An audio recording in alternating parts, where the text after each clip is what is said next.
কিছুদিন থেকে তোমাদের একটা কমেন্ট খুব পাচ্ছি যে আমি কি সিডিএতে কোচিংটা ছেড়ে দিয়েছি বা আমি কি আর ক্লাসগুলো করছি না। তো ভাবলাম আজকের ভিডিওতে সেই উত্তরটাই দেওয়া যাক, সেই সাথে আজকে সারাদিনের রুটিনটা শেয়ার করি।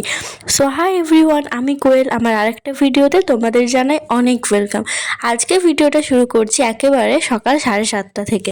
আগের দিন রাতে ঘুমোতে দেরি হলেও আর সকালে কিন্তু তাড়াতাড়ি ঘুম ভেঙে গেছিলো। তো ভাবলাম যখন ঘুম ভেঙে গেছে আর না ঘুমিয়ে তাড়াতাড়ি করে উঠে পড়ি আর পড়াটাও শুরু করে দিই। তো সেই মতো স্নান করে রেডি হয়ে একেবারে পড়তে বসেছিলাম। আর আজকে ছিল শনিবার, মানে আমার শুধুমাত্র রিভিশন করার ছিল। কিন্তু যেহেতু না খুব তাড়াতাড়ি ঘুম ভেঙে গেছে, তো ভাবলাম ইংরাজিতে একটু নতুন কিছু এগিয়ে রাখি, তাহলে আমার করাটা খুব ভালো হবে। আর আগের দিন বললাম না যে 2 মাসের একটা প্ল্যান বানিয়েছি, সেটা আসলে ইংরেজি আর জিকে থেকে কোন কোন টপিকগুলো 2 মাসের মধ্যে কমপ্লিট করব সেটা এক জায়গাতে লিখে রেখেছি। আর সেই অনুসারেই কিন্তু আমি এখন টু ডু লিস্টটা বানাচ্ছি। তো পড়ার আগে টু ডু লিস্টটা বানিয়ে নিয়েছিলাম আর প্রথমে সেই চার্টটা দেখে নিয়েছিলাম, সেই অনুসারেই কিন্তু আজকে পুরো টু ডু লিস্টটা বানিয়েছি। তো তোমরাও কিন্তু এই মতো না একটা প্ল্যান বানিয়ে নিতে পারো, মানে পরীক্ষার আর কতদিন বাকি আছে, তোমাদের কোন কোন চ্যাপ্টার বাকি আছে সেই অনুসারে একটা চার্ট বানিয়ে নিতে পারো। তো দেখো, ছোট্ট করে আজকে টু ডু লিস্টটা তোমাদের সাথে শেয়ার করলাম। আর এতদিন পর্যন্ত আমি না ভোকাব থেকে প্রতিদিন 50টা করে পড়ছিলাম, কিন্তু সেটা এখন বাড়িয়ে 100টা করেছি। 100টা ওডাব্লিউএস আর 100টা ইডিএম। তো না সরি, 50টা ওডাব্লিউএস আর 50টা ইডিএম, মানে টোটাল 100টা। তো করতে আমার প্রায় 2 ঘন্টার মতো লেগে গেছিলো, সেই সব কিছু তোলা হয়নি। তারপর করেছিলাম গ্রামার থেকে ভার্বের সেকেন্ড লেকচারটা। তো সেগুলো খাতায় নোট করেছিলাম। তো ভাবলাম খাতায় যখন নোট করেছি একটু পড়ে নিই, তাহলে পড়াটা বেশ মনে থাকবে। আমি কিন্তু ইংরাজির যখনই লেকচার দেখি খাতাতে লেখার পর সাথে সাথেই কিন্তু একবার রিডিং পড়ি, তাহলে পরে যখন পড়ি না তখন সেটা মাথায় অনেকটা থেকে যায়। আর ভার্ব চ্যাপ্টারটা যেহেতু বড়, 3টা মনে হয় লেকচার আছে, 3টা না 4টা। তো আজকে আমি সেকেন্ড লেকচারটা দেখলাম, আগের দিন ফার্স্টটা দেখা কমপ্লিট হয়ে গেছে আর সেখান থেকে নোট করা হয়ে গেছিলো। আগে এইভাবে করতাম যে ফার্স্টে সব লেকচারগুলো দেখে নিতাম, তারপর নোটস করতাম। কিন্তু এখন দেখছি সেটা করলে টাইমটা বেশি লাগছে, সেজন্য এখন মানে লেকচার দেখার সাথে সাথে একটু পরে আবার নোট করে নিচ্ছি, তাহলে বেশ সুবিধাই হচ্ছে।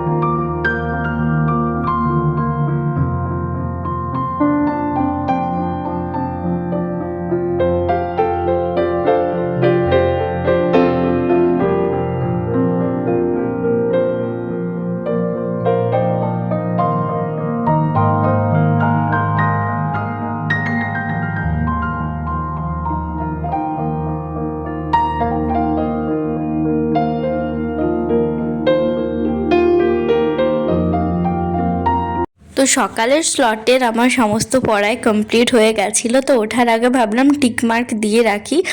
এখন না সবসময় যখনই যেটা কমপ্লিট হয় তখন সেটা টিকমার্ক দিয়ে রাখি, যখনই বলতে যখন যে স্লটটা কমপ্লিট হয়। আমি কিন্তু পড়াটাকে মূলত 3টা স্লটে ভাগ করে রেখেছি, কারণ এক নাগারে তো আর সারাদিন পড়তে পারি না, সেজন্য মাঝে অনেকক্ষণের যদি গ্যাপ থাকে তাহলে বেশ ভালোই হয়। তো এটা যেমন শুরু করেছিলাম 8টা থেকে, তো ওর সাইডে টাইমগুলো লিখে রাখছিলাম, বাট টাইমটা আমি একটু ভুলভাল লিখে ফেলেছি। আমি সেটা পরে মানে এখন যখন এডিট করছি তখন নোটিস করছি। আসলে না সবসময় সেরকমভাবে ঘড়ি দেখা হয় না। তো তারপর খাওয়া দাওয়ার পর একটু রেস্ট নিয়েছিলাম, আর বিকেলবেলায় পড়তে বসার আগে একটু চা খাচ্ছিলাম, তো সেজন্য একটু চা গরম করতে দিচ্ছিলাম। আর এখানে আজকে আমুল দুধের চা হবে। আর এই গুঁড়ো দুধ বার করলে কিন্তু আমি প্রতিবারই নিই, মানে আমার প্রচণ্ড ভালো লাগে গুঁড়ো দুধ খেতে। মানে ছোটোবেলার অভ্যেসটা এখনও আছে, প্রচণ্ড বেশি ভালো লাগে। তোমরাও নিশ্চয় অনেকেই আছে যারা এখনও গুঁড়ো দুধ খেতে ভালোবাসো। তো কে কে আমার মতো এরকম যখনই গুঁড়ো দুধ বার করে তখনই খাও, অবশ্যই কমেন্টে জানিও। আর আজকে না দেখছি বিকেল 5টে বেজে গেছে, তাও অনেক সুন্দর আলো আলো ছিল। তো সেজন্য ভাবলাম ফ্রন্ট ক্যামেরাটা একটু অন করি। আসলে একটু সন্ধে হওয়ার পর না ক্যামেরার ছবি সেরকম ভালো আসে না। আসলে আমার তো সেরকম কোনো রিং লাইট নেই, জাস্ট নর্মাল রুমের আলোতে আর আমার ফোনের সামনের ফ্ল্যাশ লাইটটা জ্বালিয়ে আমি ভিডিও করি। তবে যখন পড়ার ক্লিপগুলো তুলি রাত্রেবেলা, তখন না ফ্ল্যাশ লাইটটা জ্বালাতে পারি না, তাহলে আমার চোখে প্রচণ্ড পরিমাণে আলোটা আসে আর তখন সেরমভাবে পড়া হয় না। তো তারপর আমি যে ম্যাথগুলো প্র্যাকটিস করার ছিল সেই ম্যাথগুলো প্র্যাকটিস করে নিয়েছিলাম। তারপর বাকি ছিল জিকে থেকে ইতিহাস আর ভূগোলটা রিভিশন দেওয়া। আজকে ইতিহাস আর ভূগোলটা রিভিশন দেব, আর পরের দিন পলিটি আর ইকোনমিক্স, এই দুটো সাবজেক্ট রিভিশন দেওয়ার আছে। এইভাবে দুদিনেই রিভিশনটা না ভাগ করে নিয়েছি, তাহলে বেশ সুবিধা হবে।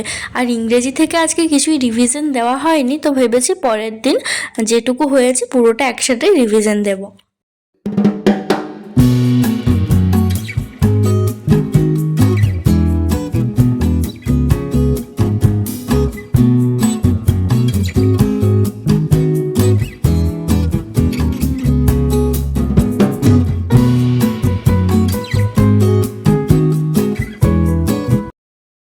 হাই সবাইকে, এখন বাজছে 1:10 আর একটু আগে পড়া কমপ্লিট হয়েছে। শুধুমাত্র ভূগোলটা রিভিশন করছিলাম। আজকে না জিকেটা যেহেতু দুটো একসাথে রেখেছি, তো দুটো পড়তে অনেক বেশি টাইম লেগে গেল। যদিও ইতিহাসে শুধুমাত্র মধ্যযুগের ইতিহাস আর মডার্ন হিস্ট্রি এতটাই হয়েছে, প্রাচীন ইতিহাসটা এখনও শুরু করিনি। তার আগে ভূগোল, ইকোনমিক্স আর কি একটা আছে পলিটি, এগুলো স্টার্ট করে দিয়েছি। তো প্রাচীন ইতিহাসটা না পড়তে আমার অতটা ভালো লাগে না, তো সেটা ভেবেছি লাস্টের দিকে শুরু করব। তো যাই হোক, তো আজ যে কথাটা বলতে এলাম, আমাকে অনেকে কমেন্ট করছিলে এএনএম জিএনএমের ব্যাপারে, আর বিশেষ করে যে এখন আমি আর কোচিং করছি কি না বা ক্লাসগুলো করছি কি না। তো সত্যি বলতে এই পুরো ফেব্রুয়ারি মাসে আমার কোর্সটা নেওয়া ছিল, কিন্তু সেরমভাবে কিন্তু ক্লাসগুলো অতটাও করা হয়নি। তো সেজন্য পরশুদিন সারাদিন শুধু ওই কোচিংয়ের ক্লাসগুলোই আমি করেছি। তখন সেজন্য সেদিনকে সেরমভাবে ভিডিও তোলা হয়নি, কারণ যেহেতু কোর্সটা পারচেস করা আছে, সেজন্য ক্লাসগুলো করে নিয়েছি। তো এই মাস থেকে ভাবছি আর এখন কোচিংটা কন্টিনিউ করব না, কারণ এখন আমাকে যে পরীক্ষাগুলো দেব সেগুলোর জন্য কোচিং নিতে হবে। আর সত্যি বলতে আমার সিলেবাসটাও তো কমপ্লিট হয়েই গেছে। শুধুমাত্র ভেবেছি এএনএম জিএনএমের জন্য যদি মানে পরীক্ষা দেব, তো একটা প্র্যাকটিস সেট যেগুলো পাওয়ায় অনেক পাবলিশারের আছে, তপতি, সাঁতরা আর আরও কী সব আছে আমার ঠিক মনে নেই। তো সেগুলোর মধ্যে একটা প্র্যাকটিস সেট কিনবো, আর যদি মক টেস্ট পারচেস করি আলাদা করে পারচেস করব। তাছাড়া মানে কোচিংটা এখন কন্টিনিউ করছি না। আমার তো মান্থলি বেসিসে অ্যাডমিশন নেওয়া ছিল, সেজন্য অতটাও কোনো প্রবলেম হচ্ছে না। মানে এই মাসে আমার ভ্যালিডিটিটা আজকে তো মনে হয় 2 তারিখ, যেদিন ভিডিওটা পোস্ট করব আজকে আমার শেষ হয়ে যাবে। তো ফেব্রুয়ারি মাসের ক্লাস প্রায় অনেকটাই বাকি ছিল, সেগুলো আমি দেখে নিয়েছি, কয়েকটা নোটসও করে নিয়েছি। তো আর এখন কোচিংটা কন্টিনিউ করছি না, কারণ এই মাসে আমাকে বই কিনতে হবে, ইংরাজির একটা কোচিং নিতে হবে, ম্যাথের কোচিং নিতে হবে, জিকের কোচিং নিতে হবে। এখন মানে অনেক আমার আছে এই কোচিং নেওয়া, বই কেনা, বইয়ের একটা বুক লিস্ট বানিয়ে রেখেছি ফেব্রুয়ারি মাসে, তো তোমরা দেখতেই পেয়েছো। নতুন করে কিছু বই কিনিনি। আর অনেকেই বুঝতে পারছো না আমি কোন এক্সামের প্রিপারেশন নিচ্ছি। তো আমি মূলত এখন এসএসসির যে সিএইচএসএল হয় আর এমটিএস আর ফেজ 12 বলে একটা পরীক্ষা হয়, এই 3টে পরীক্ষা এইচএস পাশে দেওয়া যায়, তো সেগুলোরই প্রিপারেশন নিচ্ছি। কিন্তু এসএসসির তো সিলেবাস একই, মানে প্রিপারেশনটা সিএইচএসের লেভেলেরই, কিন্তু মানে ওই একটা নিলেই বাকিগুলো দেওয়া যায় সেই অনুসারে। সিএইচএসএল তো এখন সিজিএল তো এখন দিতে পারবো না, সরি সিএইচএসএল বললাম। তো এইচএস পাশের যে পরীক্ষাগুলো আছে সেগুলোই দেবো। আর এসএসসি যে জিডি হয় সেটা দেবো না, কারণ ওই পুলিশ লাইন থেকে আমি যেতে পারবোই না।